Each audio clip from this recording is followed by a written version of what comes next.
We are gonna make a short crust dough or tart dough. Start with 2 3/4 cups of all-purpose flour. To that, 1 cup of confectioner's or powdered sugar, 1/2 cup of almond flour. You can use any type of nut flour or nut meal in this. 1/2 teaspoon of kosher salt, 3/4 cup cold unsalted butter. And we're just gonna dive in. It should kind of resemble some coarse like meal, they say, maybe like cornmeal, but I think it's better described as like wet sand. Take it and you clump it in your hand. It should kind of come together and hold its shape, but if I put any pressure, it's just gonna crumble. And that's a good sign that it's ready for the moisture. So 1 egg and 1 egg yolk. We're gonna add that to our mixture and we're just gonna stir that until it comes together. Use my hand for the last little bit of mixing here. Split that in half so you can see inside. We are fully incorporated. Keep it split in half. So I'm right now probably at about 1/4 of an inch or less. Fold over my parchment.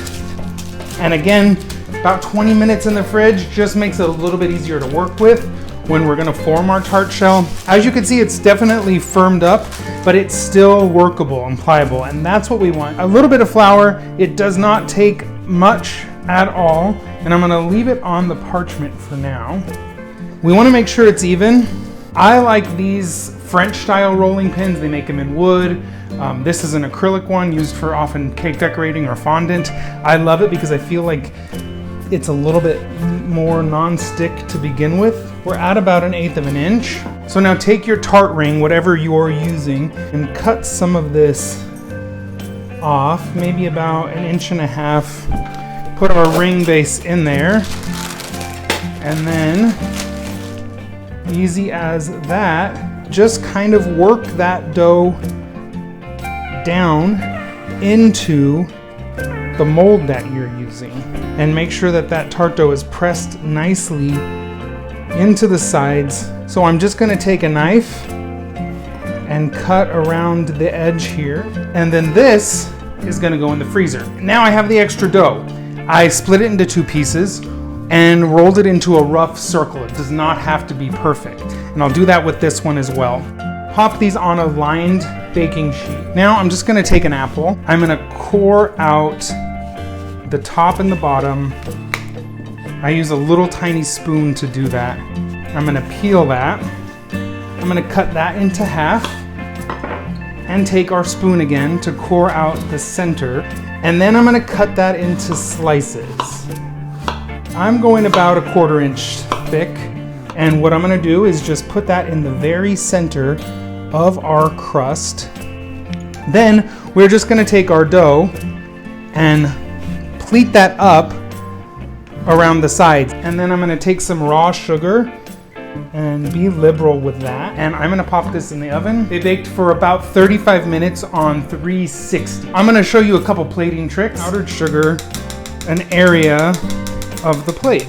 I'm gonna grab one of our tarts and I'm gonna set that kind of offset, right? Never put it in the middle. Offset there so there's this negative space. Then we have the white powdered sugar, which kind of helps draw your attention to it. Then I whipped some soft whipped cream with vanilla bean and some honey. In my garden, we planted mint like 3 years ago and it's springing up everywhere. So I'm gonna use it. I like the baby mint leaves the best. So those are the ones in the very top in the center.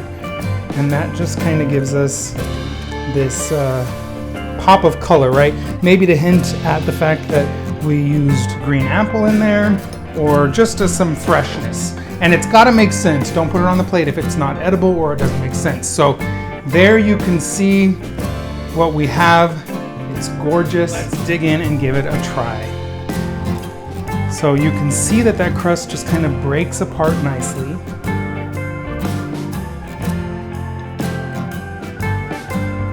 Then you get the tart, warm apple.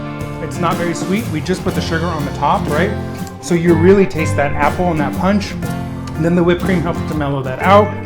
You taste the crust, the almond, and just the subtle butteriness is super crumbly. This is fantastic, and I hope you guys try it.